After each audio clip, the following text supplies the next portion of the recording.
Tontolon'ny fampianarana vinavinaina amin'ny 20 Aogositra ho avy izao no ivoaka ny vokam-panadinana baccalauréat.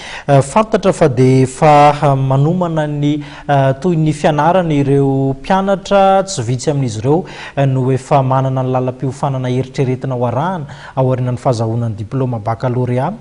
Maro ihany koa anefa izy ireo no mbola mirorosaina amin'ny lalam-piofanana arahana satria maro ny safidy.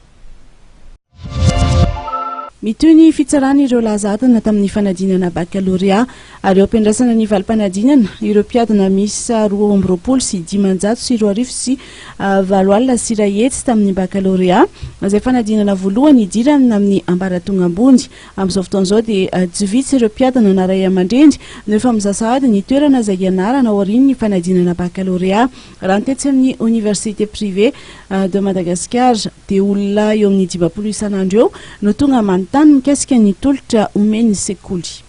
Hatramin'ny fahavitan'ny baccalauréat nankaty zao dia tsapa tokoa zany raha hoany eto amin'ny prima manokana ny amaroan'ireo mpianatra sy ray aman-dren'ny mpianatra izay efa tonga maka ny andinindininy saram-pianarana, maka ny andinindininy lalam-piofanana taorian'izay fahavitan'ny fanadinana baccalauréat zay. Amin'ny ankapobeny aloha zany ireo mpianatra izay nanala fanadinana baccalauréat dia tsisy mieritreritra ny hoe tsy ho afaka izany mihitsy ka dian'izao zareo zany mba ahafahan'izy ireo mivonona somatsara dia efa maka an'izay andindininy izay ho an'ny aty amin'ny prima manokana. Raha ataontsika hoe mahatratra eo amin'ny 50 isan'andro eo zany ireo olona izay manatanteraka an'izay ho anay eto amin'ny prima andavamamba.